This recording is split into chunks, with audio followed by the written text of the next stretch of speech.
अलैकुम वरहमतुल्लाहि वबरकातुह। अल्हम्दुलिल्लाह नहमदुहु व नस्तईनुहु व नस्तगफिरुहु व नु'मिनु बिही व नतवक्कलु अलैहि व नऊज़ु बिल्लाहि मिन शुरूरि अंफुसिना व मिन सय्यिआति अअमालिना। मन यहदिहिल्लाहु फला मुदिल्ल लहु व मन युद्लिलहु फला हादिय लहु व नशहदु अन ला इलाहा इल्लल्लाहु वहदहु ला शरीक लहु व नशहदु अन्न सय्यदना व मौलाना मुहम्मदन अब्दुहु व रसूलुहु। फ़अऊज़ु बिल्लाहि मिनश शैतानिर रजीम। बिस्मिल्लाहिर रहमानिर रहीम। शहर रमज़ान अल्लज़ी उन्ज़िल फ़ीहिल क़ुरआनु हुदल लिन्नासि व बय्यिनातिन मिनल हुदा वल फ़ुरक़ान। फ़मन शहिद मिनकुमुश-शहर फ़ल्यसुम वमन कान मरीदन औ अला सफ़रिन फ़इद्दतुम मिन अय्यामिन उख़र। युरीदुल्लाहु बिकुमुल युस्रा व ला युरीदु बिकुमुल उस्रा वलितुकमिलुल इद्दत वलितुकब्बिरुल्लाह अला मा हदाकुम व लअल्लकुम तशकुरून। व इज़ा सअलक इबादी अन्नी फ़इन्नी क़रीब उजीबु दाअवतद दाइ इज़ा दआनि फ़ल्यस्तजीबू ली वलयुमिनू बी लअल्लहुम यरशुदून। वक़ाल अन्नबिय्यु सल्लल्लाहु तआला अलैहि वसल्लम अस्सौमु जुन्नह। वक़ाल अन्नबिय्यु सल्लल्लाहु तआला अलैहि वसल्लम मन साम रमज़ान ईमानन व इह्तिसाबन फ़क़द गुफ़िर लहु मिन ज़म्बिही औ कमा क़ाल अलैहिस्सलातु वत्तस्लीम। सदक़ल्लाहुल अज़ीम व सदक़ रसूलुहुन नबियुल करीम। नहनु अला ज़ालिका मिनश्शाहिदीन वश्शाकिरीन वल्हम्दुलिल्लाहि रब्बिल आलमीन। एक बार अक़ीदत और मोहब्बत के साथ दरूद पाक पढ़ें। अल्लाहुम्मा सल्लि अला मुहम्मदिन व अला आलि मुहम्मदिन कमा सल्लैता अला इब्राहीम व अला आलि इब्राहीम इन्नका हमीदुम मजीद। अल्लाहुम्मा बारिक अला मुहम्मदिन व अला आलि मुहम्मदिन कमा बारकता अला इब्राहीम व अला आलि इब्राहीम इन्नका हमीदुम मजीद। अल्लाह रब्बुल इज़्ज़त का बेइंतहा करम और एहसान हुआ कि अल्लाह तबारक व तआला ने आज हम सबको इस माह मुबारक के दूसरे जुमे में ईमान और यकीन के साथ सेहत व आफ़ियत और सलामती के साथ जमा होने की तौफ़ीक़ अता फ़रमाई। अल्लाह तबारक व तआला से दुआ फ़रमाए कि अल्लाह तबारक व तआला हम सब के जमा होने, कहने और सुनने को बेहद कबूल फ़रमाए और हमें उस पर अमल की तौफ़ीक़ अता फ़रमाए। आमीन या रब्बल आलमीन। जैसा कि हम लोग देख रहे हैं माशाअल्लाह एक हफ्ता खैर व आफ़ियत के साथ गुज़र चुका है। हमारी मस्जिदें जगमगा रही है, नमाजी हज़रात बढ़ रहे हैं और कुरान की तिलावत भी माशाअल्लाह आप सब कर रहे हैं। मगर जैसे जैसे रमज़ान चढ़ता है वैसे ऐसे तरावीह के अंदर हमारी कमज़ोरी ज़ाहिर होती है। पहले रमज़ान में पूरी मस्जिद भर गई, दूसरे में भर गई, तीसरे में भर गई, चौथे से थोड़े थोड़े खिसकने शुरू हुए और 10 के बाद तो आधी हो जाती है हमारी मस्जिद और 15 और 20 में तो ऐसा लगता है कि शायद लोग थक चुके हैं। हालांकि ये महीना इसलिए आया था कि इसका एक एक लम्हा, एक एक सेकंड, एक एक घड़ी बहुत कीमती है और इतना कीमती है कि खुद अल्लाह तबारक व तआला ने फरमाया कि जब बंदा कोई इबादत करता है इसमें तो 84 साल की इबादत का इसे सवाब मिलता है। हमने उस वाक़े को सिर्फ शब कदर के साथ मुख्तस कर दिया बल्कि अल्लाह तबारक व तआला ने इस महीने की फजीलत और बरकत चांद देखने से लेके दूसरे चांद के दिखने तक का है। इसीलिए अल्लाह के नबी सल्लल्लाहु तआला अलैहि वसल्लम ने फरमाया अस्सौमु जुन्ना, यानी रोजा एक ढाल है। जिस तरीके से पहले जमाने में मुकाबला होता था तो आमने सामने की लड़ाई होती थी, बुज़दिलों वाली लड़ाई नहीं होती थी। आजकल बुज़दिलों वाली लड़ाई होती है। आज मजलूम आदमी घर में बैठा होता है और वो हजारों किलोमीटर दूर से अपना मैप सेट करता है और आकर के वहां से मिसाइल यहाँ आके गिरता है। इस बेचारे को मालूम भी नहीं होता कि मेरे ऊपर मिसाइल गिरने वाला है। कभी माँ जो है अपने बच्चे को दूध पिला रही होती है, कोई बीमार आदमी बिस्तरे मर्ग में पड़ा हुआ रहता है, ऐसी हालत में मिसाइल आके गिरता है और ये बेचारे शहीद हो जाते हैं। मरने वाले मुसलमान भी हो सकता है, मरने वाला हिंदू भी हो सकता है, मरने वाला ईसाई भी हो सकता है। मेरे अजीजों, जुल्म तो जुल्म होता है, अंधेरी तो अंधेरी है, उजाला तो उजाला है। मगर पहले जमाने में क्या होता था, जब मुकाबला होता था तो पहले दावत दी जाती थी, हम मुकाबले के लिए आए हैं, हम तुमसे लड़ना चाहते हैं। वो कहता था कि हाँ हम तैयार हैं, तब लड़ाई होती थी। अगर वो कहता नहीं मैं तैयार नहीं हूं, मैं मुकाबला नहीं करना चाहता, तो फिर इधर के इस्लाम के सिपाही उनके ऊपर प्रस्ताव रखते थे कि हमारे पास तुम्हारे लिए एक फार्मूला है, और वो फार्मूला ये है कि अगर तुम लड़ना नहीं चाहते हो तो सबसे पहला काम ये करो कि तुम कलमा पढ़ के मुसलमान हो जाओ। वो कहता नहीं मैं मुसलमान नहीं होऊंगा, तो कहा दूसरा काम ये करो कि तुम जिजिया दो। कहा कि नहीं मैं जिजिया भी नहीं देता। तो फिर ये लश्कर कहते थे कि अब तो सिर्फ एक ही रास्ता है कि तुम और हम दोनों लड़के फैसला करेंगे। तो मेरे अजीजों, जब तक सामने वाला तैयार होकर के अपनी रजामंदी का जाहिर नहीं करता था तब तक लड़ाई नहीं होती थी, और मर्दानगी की लड़ाई होती थी। तो उसमें एक होता इस्तेमाल तलवार और एक होता था ढाल। तलवार से मुकाबला किया जाता था और ढाल से अपने आप को बचाया जाता था। अल्लाह के नबी सल्लल्लाहु अलैहि वसल्लम ने फरमाया अस्सौमु जुन्ना, ये रोजा जो है ढाल है तुम्हारे लिए। क्यों ढाल है? ताकि जो 11 महीने में तुमने गुनाह करके जहन्नम कमा लिया है, झूठ बोल करके, धोखा दे करके, इस मुबारक महीने की इतनी कदर कर लो, इतनी कदर कर लो कि आपको जो है अल्लाह तबारक व तआला उस लिस्ट से हटा करके इस लिस्ट में आपका नाम शामिल हो जाए। प्यारे आका मोहम्मद अरबी सल्लल्लाहु तआला अलैहि वसल्लम, यही जुमे का दिन था और वही मस्जिद नबवी थी। सहाबाए किराम सितारों के मानी बैठे हुए थे। अल्लाह के नबी सल्लल्लाहु अलैहि वसल्लम इसी तरह एक लकड़ी की मिंबर, उस मिंबर पे आपने कदम रखा। जब पहला कदम रखा तो कहा आमीन, फिर दूसरा कदम रखा तो फिर कहा आमीन, फिर तीसरा कदम रखा तो फिर कहा आमीन। सहाबा परेशान कि आज तक ऐसा नहीं हुआ, आज तक ऐसा नहीं हुआ, आज क्यों ऐसा हो रहा है। बात मिंबर की आई तो बताता चलूं, ये मिंबर का ताल्लुक बड़ा निराला ताल्लुक है, बड़ा प्यारा ताल्लुक है।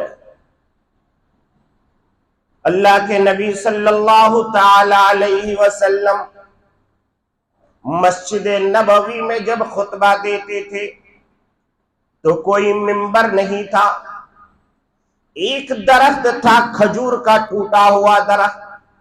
अल्लाह के नबी सल्लल्लाहु ताला अलैहि वसल्लम खुतबे के दौरान उसे टेक लगाते थे और खुतबा देते थे। सहाबा ने देखा कि नबी को तकलीफ हो रही है, उन्होंने मिंबर बनाए।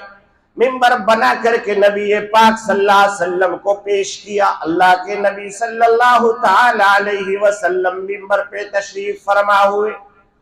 जब खुतबा देने लगे तो मस्जिद की उस जगह से रोने की आवाज आने लगी, जैसे कोई मासूम सा छोटा प्यारा बच्चा अपने माँ के बिछड़ने के बाद रोता है।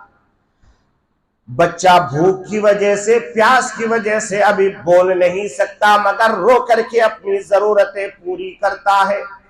वो रोने की आवाज आने लगी, सहाबा भी सुन रहे हैं मगर रोने वाला कोई नजर नहीं आ रहा है।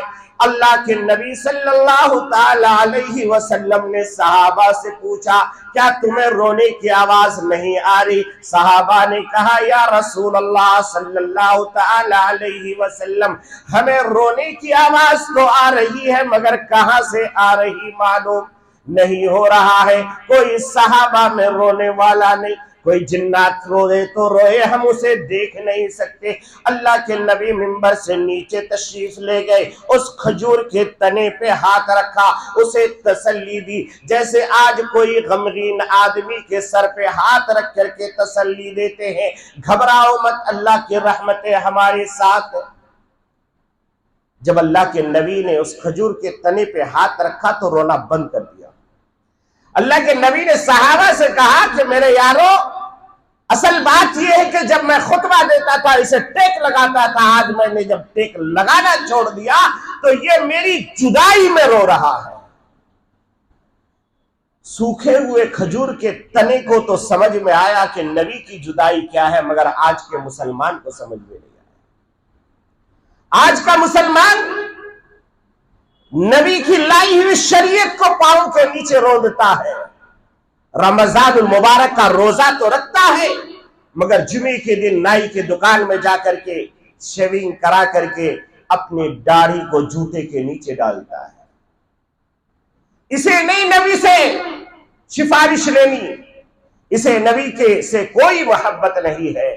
जरा अंदाजा लगाओ कि कयामत का हौलनाक मंजर होगा। हजरत उस्मान गनी तशरीफ लाएंगे, खून टपक रहा होगा, कुरान लेके आएंगे। हजरत उमर फारूक रज़ी अल्लाह ताला अन्हु आएंगे, ये मुसल्ले पे खड़े होकर के शहीद होने वाला हजरत उमर भी तशरीफ लाएंगे। हजरत हसन भी तशरीफ लाएंगे जिनको जहर दे के मारा गया। हजरत हुसैन भी आएंगे जिनके जिस्म के टुकड़े टुकड़े कर दी गई, सर कहीं आज भी दफन है, धर कहीं और जगह पर दफन है, सर और धर को मिलाया नहीं गया। वो हुसैन भी तशरीफ लाएंगे और आके कहेंगे, ऐ नाना जान, क्या इसी दीन के खातिर, इन्हीं मुसलमानों के खातिर हमने अपनी शहादत दी थी? हजरत उमर कहेंगे, या रसूल अल्लाह, क्या मैंने इन्हीं मुसलमानों के लिए अपने आप को शहीद कराया था? हजरत उस्मान कहेंगे, या रसूल अल्लाह, क्या इन्हीं लोगों के लिए हमारी जानें गंवानी पड़ी थी? मेरे भाइयों, उस दिन क्या जवाब होगा हमारे पास? कोई जवाब नहीं। आज तो थोड़ी सी गर्मी हुई, रोजा तोड़ दिया, कारोबार में कहीं बाहर जाना पड़ा, रोजा खा गए। मेरे अजीजों, अल्लाह तबारक व तआला ने ये बड़ा प्यारा सीजन दिया है। मेरे आका मोहम्मद अरबी सल्लल्लाहु तआला अलैहि वसल्लम के जिंदगी का एक बहुत खूबसूरत सा वाकया मुझे याद आ रहा है।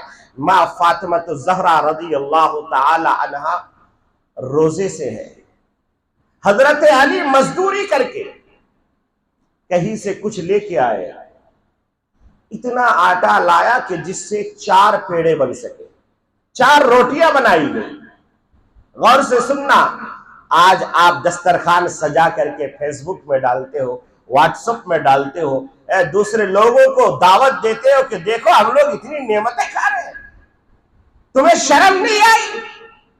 तुम्हारे घर के सामने कोई सीएसटी का गरीब इंसान हमारे घर के लगे हुए भूख से सिसक रहा है, उसको पपई खाना तो दूर की बात है, पपई का छिलका नसीब नहीं है। सेब खाना तो दूर की बात है, सेब देखना नसीब नहीं है। तू मोहम्मद का गुलाम है, तेरे सामने एक गैर मुस्लिम मेरा भाई जब भूखा रहता है तो रोजे में दस्तरखान का दस्तरखान सजा करके फेसबुक और व्हाट्सएप में डाल करके उनको दुश्मनी की दावत दे रहा है। वो ये सोचेगा मुल्क हमारा है और इस मुल्क में ये लोग इतनी बर्बादी करते हैं और हम भूखे और प्यासे तड़प रहे हैं।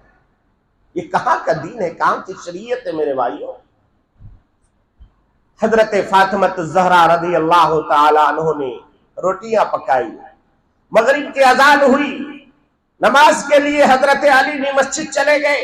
नमाज के बाद आए, दस्तरखान सजा, उस दस्तरखान पे सब बैठे, हजरत हसन भी बैठे, हजरत हुसैन भी बैठे, हजरत मां फातिमा ज़हरा भी बैठी, हजरत अली भी बैठे। अब रोटियां 4 बनी थी, चारों को सर्व कर दी गई, चारों अपने अपने रोटी पे हाथ रखा और बिस्मिल्लाह व अला बरकतिल्लाह कह करके रोटी का टुकड़ा उठा करके तोड़ करके मुंह में डालने लगे।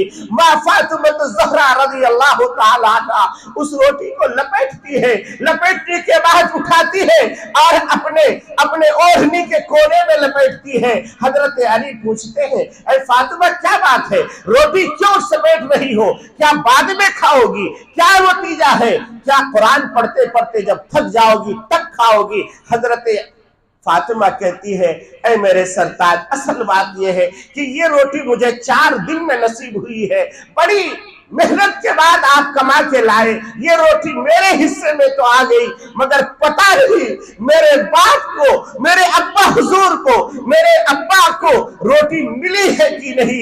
इसलिए ऐ अली अगर तुम इजाजत दो, ऐ अली अगर तुम इजाजत दो तो मैं ये रोटी लेकर के मेरे अब्बा के पास जाऊं, उनके सामने बैठ करके मैं भी खाऊं, मेरे बाप को भी खिलाओ। ओ मुसलमानों, तुम जो है आज हजारों रुपए खर्च करके, लाखों रुपए का बजट बना करके नालियों में खाना बहाते हो, उधर मां फातिमा को देखो, उधर मेरे आका हुजूर अकरम सल्लल्लाहु अलैहि वसल्लम को देखो। हजरत फातिमा ज़हरा उस रोटी को लपेट करके दौड़ती दौड़ती मस्जिद नबवी के बाहर जो हजरत आयशा का हुजरा है वहां पहुंचती है। मेरे आका सल्लल्लाहु अलैहि वसल्लम मस्जिद से निकल करके हुजरे में दाखिल होते हैं, बाप बेटी की मुलाकात उस दरवाजे पे होती है। अब्बा हुजूर पूछते हैं, ऐ फातिमा इस टाइम पे क्यों आई, क्या वजह है, कोई जरूरत है, क्या मसला है? फातिमा कहती है, अब्बा जान मुझे अंदर तो जाने दीजिए। अल्लाह के नबी ने, और बेटियों से जलने वालों, बेटी को अल्ट्रासाउंड में देख करके वही जहर दे के मारने वालों, मेरे आका सल्लल्लाहु अलैहि वसल्लम का कोई बेटा जवान नहीं हुआ। बेटा पैदा जरूर हुआ मगर जवान नहीं हुआ। कयामत तक जो मेरे आका सल्लल्लाहु अलैहि वसल्लम का नसबी सिलसिला चलता है, आज जो लोग सैयद अपने आप को कहलाते हैं, जो हसनी या हुसैनी कहलाते हैं, वह हजरत फातिमा के नस्ल से है, बेटों के नस्ल से कोई नहीं। आज अल्ट्रासाउंड में देख लिया जाता है बेटा हो रहा है या बेटी हो रही है, बेटी है फौरन दवा दो, निकालो इसको बाहर। नबी को क्या मुंह दिखाओगे मुसलमान? अल्लाह के नबी सल्लल्लाहु ताला अलैहि वसल्लम ने मां फातिमा का हाथ ऐसे पकड़ा, पकड़ने के बाद ऐसे बोसा दिया, ऐसे बोसा दिया। बेटी अगर अल्लाह ने दी है, अल्लाह का सुन्नत अदा करो, नबी की सुन्नत अदा करो। नबी जब भी बेटी घर में तुम्हारे पास आए, चाहे जरूरत के लिए आए या बगैर जरूरत के लिए आए, आगे बढ़ के दरवाजा खुद से खोलो। मेरे नबी फातिमा के लिए खुद से दरवाजा खोला करते थे और अपने फातिमा के हाथ को पकड़ करके सबसे पहले यहां पर बोसा देते, फिर पेशानी को चूमते, फिर कांधे को पकड़ करके बैठाते, फिर नबी बैठते। अल्लाह अकबर, क्या मकाम है बेटी का। आज मामला निराला है। हजरत फातिमा कहती है, अब्बा हुजूर अंदर थोड़ा बैठेंगे। मेरे आका जब तशरीफ फरमा हुए, हजरत फातिमा भी बैठ गई। अपने पल्लू से अपने जो है अपने ओढ़नी के किनारे से गिड़ा खोलती है, रोटी का टुकड़ा उठाती है, ज़ारो कतार रो रही है। फातिमा कहती है, अब्बा हुजूर मेरा दिल चाह रहा है कि मैं खुद लुकमा बना करके आज आपको खिलाऊं। हजरत फातिमा रोटी टुकड़ा तोड़ती है और उठा करके अपने बाप को खिलाती है, एक टुकड़ा अपने मुंह में डाल लेती है। बेटी ज़ारो कतार रो रही है, अब्बा की आंखों में भी आंसू आ गए। हजरत फातिमा ने कहा, ऐ मेरे अब्बा जान आप क्यों रो रहे हैं, आपका मसला क्या है? मैं तो इसलिए रो रही हूँ कि मैंने आपका चेहरा देखा, मुझे गम याद आने लगे, आप क्यों रो रहे? अल्लाह के नबी फरमाते, ए बेटी फातिमा, आज अगर तूने ये टुकड़ा मेरे मुंह में न डाला होता तो 5 दिन हो चुके होते रोटी खाए हुए।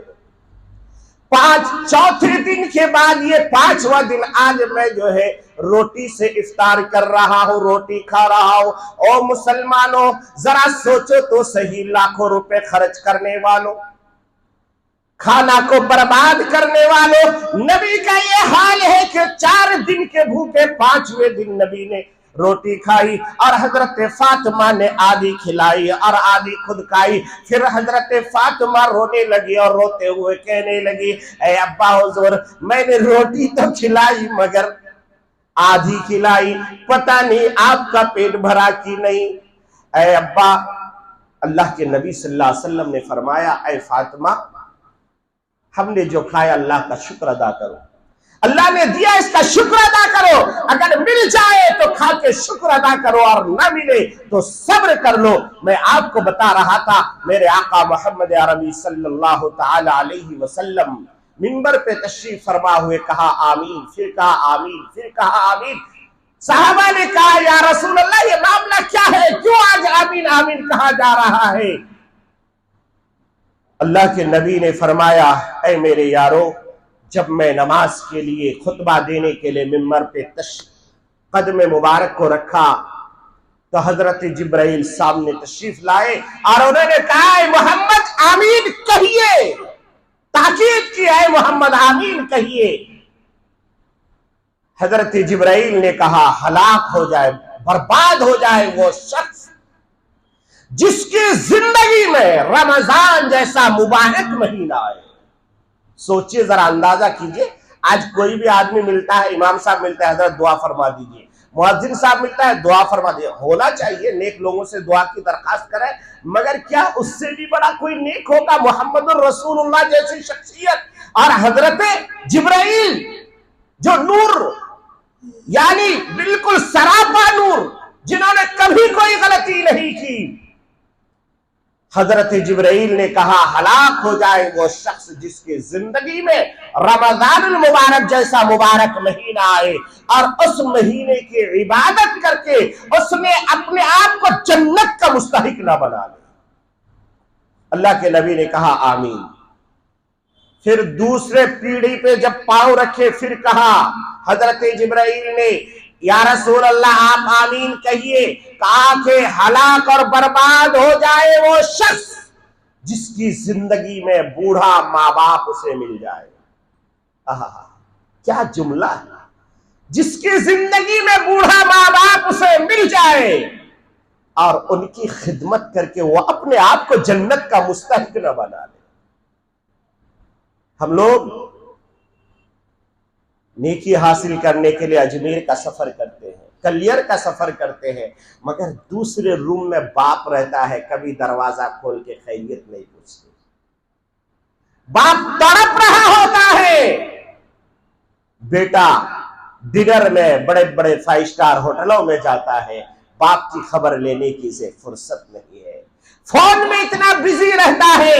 बूढ़ा बाप बंदर की तरह आंखें टिका करके अपने बेटे की तरफ देखता रहता है, शायद मेरा बेटा आज मुझे प्यार से पुकार लेगा, आज मुझे प्यार से पुकारे, मगर बेटे को कभी फुर्सत नहीं है। या तो हिसाब किताब में इतना बिजी है, या दोस्तों में इतना बिजी है, या फिर अकल उसके अंदर इतनी आ गई है, वो ये सोचता है कि ये जवानी मेरी है, ये जवानी कभी ढलेगी नहीं, मैं कभी बूढ़ा नहीं बनूंगा।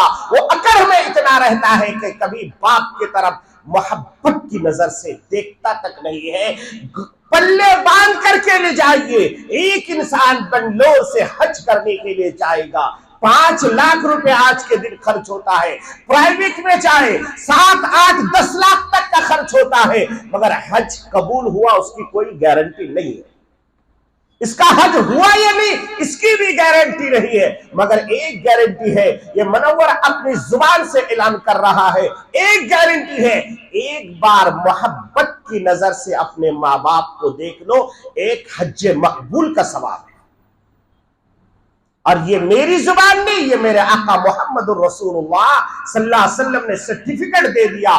जो मोहम्मद जिसे सर्टिफिकेट दे दे, दुनिया की कोई ताकत उसे रद्द नहीं कर सकती। साहबा ने कहा, या रसूल अल्लाह, अगर कोई दिन में 100 बार देखे, वाह क्या जुमला है, कहा अगर कोई 100 बार देखे। अल्लाह के नबी ने कहा, अल्लाह की अता और उससे भी बुलंदो बाला है। वो 100 बार नहीं, अगर 1000 बार मोहब्बत की नजर से देखता रहेगा, अल्लाह 1000 हज का सवाब एक ही दिन में उसे अता फरमाएगा। नौजवानों, बेहतरीन सीजन गुजर रहा है। अगर अल्लाह ने आपको ये दौलत दी है, जिनसे अल्लाह ने छीन लिया, वो कब्र में जाओ, कब्र में जाओ, उनके पांव में बैठो। बहरहाल वक्त हो चुका है। तीसरा जुमला, अल्लाह के नबी सल्लल्लाहु अलैहि वसल्लम फिर कदम उठाए तो फिर जो है कहा आमीन। हजरत जिब्रील ने कहा, या रसूल अल्लाह सल्लल्लाहु ताला अलैहि वसल्लम, जिस मुसलमान के सामने आपका नाम ना भी लिया जाए और वो आप पर दरूद और सलाम न भेजे, वो हलाक और बर्बाद हो जाए। तो नबी की मोहब्बत, नबी की उल्फत जन्नत में जाने की जमानत। बहरहाल वक्त बिल्कुल इजाजत नहीं दे रही, फिर भी मैं 2-4 मिनट आपका लूंगा। ये वक्त हालात बड़ा सख्त गुजर रहा है। आप जरा हिंदुस्तान का जायजा लीजिए, कहीं पर नमाज तरावी पढ़ने से पिटाई हो रही है, कहीं पर नमाज बंद कमरे में पढ़ने के बावजूद वहां पुलिस वाले के डंडे बरसा रहे हैं। ये तो और जगह की बात है, हमारा ये प्यारा कर्नाटक, ये हजरत टीपू सुल्तान शहीद रहमतुल्लाह अलैह की सरजमीन, जिन्होंने अपने पूरे खानदान को कुर्बान करके, खुद को कुर्बान करके इस कर्नाटक को बचाया। उस कर्नाटक में क्या हो रहा है? हमारे पास टूबी नाम से जो 4% की रिजर्वेशन थी, वो भी हमसे छीन लिया गया। आपको नहीं समझ में आएगा कि ये कितनी बड़ी दौलत थी मुसलमानों के पास। उन पढ़े लिखे लोगों से पूछिए जिनकी 1 नंबर कम आने की वजह से नीट में सीट नहीं मिल रही, MBBS की या BDS की या MDS की, अब वो 2B के फार्म के जरिए से वो अंदर घुसा और वो MBBS बन गया। उसको पता है कि ये 2B फार्म क्या होता है, 4% की रिजर्वेशन क्या होती है, ये उसे पता है। हम मुसलमानों को क्या पता? जुमे को बिरयानी मिलना चाहिए, बड़े की बिरयानी मजेदार मिल जाए तो सब कुछ हम भूल जाते हैं। हाँ, अगर हमारा कोई नेता, हमारा कोई जो है कैंडिडेट, हमारा कोई आदमी अगर टोपी पहन करके अस्सलाम वालेकुम कह दे तो हम तो उसको हजरत जिब्रील से ज्यादा पाक मानने लगते हैं। अरे ये तो हम ना सलाम भी करता है, सलाम करने से अब मामला हल नहीं होगा, अब तुम्हारी इज्जत के लाले पड़े हुए हैं। याद रखो, अगर अब नहीं जागोगे तो तुम्हारी तारीख भी मिटा दी जाएगी तारीख से, और याद नहीं रखा जाएगा। उस कौम को कभी अल्लाह ने जो है नहीं बदलता है जो अपने आप को बदलने के लिए तैयार ना हो। इसलिए मुसलमानों, अल्लाह ने अगर आपको कलम की सलाहियत दी है तो कलम इस्तेमाल करो, जुबान की सलाहियत दी है जुबान इस्तेमाल करो। अल्लाह ने अगर आपको पॉपुलरिटी दी है, आपके आगे पीछे 10-20 लोग घूमते हैं, तो लोगों के जरिए से इस बात को फैलाओ कि हमें यह फैसला मंजूर नहीं है, हमारा हक हमें चाहिए। हम अपने आबादी के एतबार से, आबादी के तनासुब के एतबार से जो रिजर्वेशन हमें दिया गया था, जो हकूक हमारे थे, हमें वो हक हर हाल में चाहिए। अब क्या होगा? कुछ लोग जाएंगे कांग्रेस में, कुछ लोग जाएंगे JDS में, कुछ लोग जाएंगे और पार्टियों में। नतीजा यह होगा चारों शाने हम चित, चारों शाने चित, कहीं पर हमारी नुमाइंदगी नहीं। 13% मुसलमान रहता है कर्नाटक में, क्या 13 MLA हमारा है वहां पर? नहीं है, गिने चुने 2-4 हैं। वो भी ऐसे लोग जाते हैं जो अपना ईमान फरोख्त कर चुके होते हैं, पहले से साइन कर चुके होते हैं, पार्टी का जो हुक्म होगा वो मैं मानूंगा, उसके अलावा मैं कुछ नहीं कहूंगा। तो मेरे भाइयों, अब तक तो हम समझ रहे थे अजान पर पाबंदी, चलो भाई हमें बगैर अजान के हम नमाज पढ़ सकते हैं। बुरके पर पाबंदी, चलो भाई हमारे बच्चे कॉलेज जाते हुए बुरके उतार लगे, इसे भी हमने कबूल कर लिया। मगर अब हमारे बच्चों के पेट से गवाना छीना जा रहा है। वो बच्चे जो MBBS बन सकते थे वो अब नहीं बन पाएंगे, वो बच्चे जो मास्टर डिग्री ले सकते थे अब वो नहीं ले पाएंगे। इसलिए आपकी हमारी जरूरत है कि हम सब बेदारी का सबूत दें। सबसे पहले आपके पास इलेक्शन कार्ड हर हाल में होने चाहिए।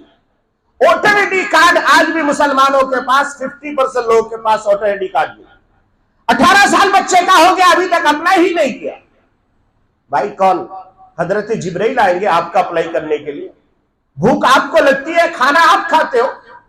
इसलिए मेरे भाइयों, मैं आपसे बड़ी आजिजी के साथ गुजारिश करूंगा कि इख्तिलाफात को छोड़ करके मुत्तहिद हो जाओ और ये तय कर लो कि हम एक साथ रहेंगे, जिधर जाना है एक साथ जाएंगे। और अपने कैंडिडेट से मैं ये नहीं कहता कि आप बीजेपी को वोट मत दीजिए, मैं ये नहीं कहता कि कांग्रेस को वोट मत दीजिए, मैं ये नहीं कहता कि जेडीएस को वोट मत दीजिए, मगर आप मुत्तहिद होकर के एक कैंडिडेट को दीजिए। पहले अपने जो है मनवाइए उसे कि हमारा ये काम तुम्हें करना पड़ेगा, अगर तुम करोगे तो हम सब मिलकर आपके साथ हैं। इसलिए कि ना हमारा कांग्रेस है, ना हमारा जेडीएस है, ना हमारा बीजेपी है, कोई हमारा नहीं है। वो लोग सब अपने मफाद के हैं, वो अपने कुर्सी के लिए जीते हैं, आपके लिए नहीं जीते। इसलिए आप मुत्तहिद हो जाओ, किसी के बहकावे में मत आओ। उसके बाद देखो उन तमाम चोरों में सबसे छोटा चोर कौन है? चोर तो सब है, उसमें सबसे छोटा चोर कौन है? किसके दिल के अंदर थोड़ा रहम है, कौन अच्छा काम कर रहा है, कौन जो है हमें सही रास्ता बता रहा है। सब मुत्तहिद होकर के, दाढ़ी टोपी मत देखो, कुर्ता पजामा मत देखो, कैंडिडेट अच्छा देखो, देखने के बाद उसके पास एक प्रस्ताव रखो, यह काम हमारा करके दीजिए, हम सब आपके साथ। जब ऐसे काम कराओगे ना, तब जाकर के हमारा कुछ कल्याण हो सकता है। आज थोड़ा तारीख उठा के देखिए, पूरे इंडिया में 0.3% है जैन धर्म के लोग। कितने? 0.3%, डायरेक्ट 3% नहीं, 0.3% है जैनी धर्म के लोग। मगर आज जैनियों के कितने यूनिवर्सिटी मिल जाएगा। आज मुसलमान बीमार होता है, रोजा रख करके पेट में क्या हुआ भाई, फूड इन्फेक्शन हो गया, कहां जा रहे? जैन हॉस्पिटल। भाई मुसलमान हॉस्पिटल कहां है तुम्हारा? नहीं, तुम्हारी तादाद 25%। एक बड़ा ढंग का कोई हॉस्पिटल नहीं, एक कोई बड़ा अच्छा मैनेजमेंट का कोई कॉलेज नहीं, कोई यूनिवर्सिटी नहीं। वो 3% होकर के यूनिवर्सिटी उनके पास। क्यों? उनके अंदर इत्तेहाद है, उनके अंदर इत्तेफाक है। मैं जलने के लिए नहीं कह रहा, सबक लेने के लिए कह रहा हूं। आइए आगे बात बढ़ाता हूं कि आप देखिए 0.7% है सिख लोग। हजारों लाखों गुरुद्वारे में जाओ, 2 वक्त का खाना फ्री मिलता है, 2 वक्त का खाना फ्री मिलता है। कोई नहीं पूछता तुम्हारा मजहब क्या है, तुम्हारा धर्म क्या है, तुम कौन से धर्म से बिलोंग करते हो, आओ खाना खा के जाओ। यहां से लेकर के आप दिल्ली तक, अमृतसर तक जाओ, हमने अपने आंखों से गुरुद्वारों में जाके देखा है कि वहां पर आते हैं लोग, 2 वक्त का खाना लाखों लाख लोग खा के जाते हैं। सिर्फ कितने? 0.7% है। सिखों के कितनी यूनिवर्सिटी है, कभी आपने देखा? यूनिवर्सिटी उनके पास, कॉलेजेस उनके पास। ईसाई 0.3%। आज क्राइस्ट भाई किसका? भाई सेंट जोसेफ किसका? भाई ये बाल्विन किसका? सब उनका। क्यों? उनके अंदर इत्तेहाद है, इत्तेफाक है। वो लोग पहले एजेंडा तय करते हैं, फिर उसके बाद सपोर्ट करते हैं। हम लोग पहले तय करते हैं कि मुझे क्या मिलेगा, मैं इसकी तरफ जाऊंगा तो मुझे क्या मिलेगा, कौम के लिए नहीं करता कोई। इसलिए अगर आप लोगों को अच्छा नहीं लग रहा हो तो मैं माजरत चाहूंगा, मगर क्योंकि मेरी एक जिम्मेदारी है कि मैं अपने कौम को सही आईना दिखाऊं, इसलिए मैं कोशिश कर रहा था। बहरहाल वक्त हो चुका है। एक ऐलान भी है। ऐलान यह है कि गुज़िश्ता जुमा हमारे इस देवबंद के एक मदरसे का ऐलान हुआ, चंदा हुआ तकरीबन 2200 रुपए। भाई रमजानुल मुबारक में अल्लाह दिल को भी नरम कर देता है। इतने दूर दराज से लोग आते हैं, आपका जेब में कभी हाथ नहीं जाता। अरे यही महीना तो है, अल्लाह के नबी सल्लल्लाहु अलैहि वसल्लम हवा की तरह जो है आप अपने आप को बांटते देते। तो इसलिए इस मुबारक महीने में कोई भी आपके पास ऐलान के लिए आए तो दिल खोल करके चंदा करे। हमारे मस्जिद वाले भी कुछ एजुकेशन के काम कर रहे हैं। इन लोगों की जो भी जरूरतें हैं, अगर अल्लाह ने आपको अतिया दिया है तो दे। इंशाअल्लाह मैं आइंदा जुमा आपको ज़कात के मसाइल समझाऊंगा, मगर अभी बताता चलूं कि आप लोग जो चादर में पैसे डालते हैं, एहतियात करें कि ज़कात की रकम उसमें ना डालें। हाँ, अगर डालते हैं तो बोल के डालें कि मैंने ज़कात की इतनी रकम वहां डाली है। मांगने वाले जो लाइन से खड़े रहते हैं, अव्वलन तो इन लोगों को देना नहीं चाहिए। ये मैं सख्त बात कर रहा हूं, अव्वलन तो देना नहीं चाहिए। क्योंकि लाइन में लगे हुए लोग, उनमें से बाज लोगों को मैं भी जानता हूं जिनके पास कई कई बिल्डिंगें होती है, मगर वो मांगने की आदत उनकी चुकती नहीं। आज 1 लाख रुपए दे दीजिए, आइंदा जुमा फिर वो खड़ा नजर आएगा। तो अगर ऐसा पेशावर लोगों को आप ज़कात की रकम देते, आपकी ज़कात अदा नहीं होती, क्योंकि वो खुद ज़कात देने के लायक है। बहरहाल, और अगर कोई वाकई मोहताज है, आप जानते हैं कि ये मांगने वाली या मांगने वाला गरीब है, उसकी आप मदद कीजिए। उसके तफसील से इंशाअल्लाह आइंदा जुमा बताऊंगा। अल्हम्दुलिल्लाह समझ करके काम करें। व आखिर दावाना अल्हम्दुलिल्लाहि रब्बिल आलमीन। अस्सलामु अलैकुम व रहमतुल्लाहि व बरकातहू।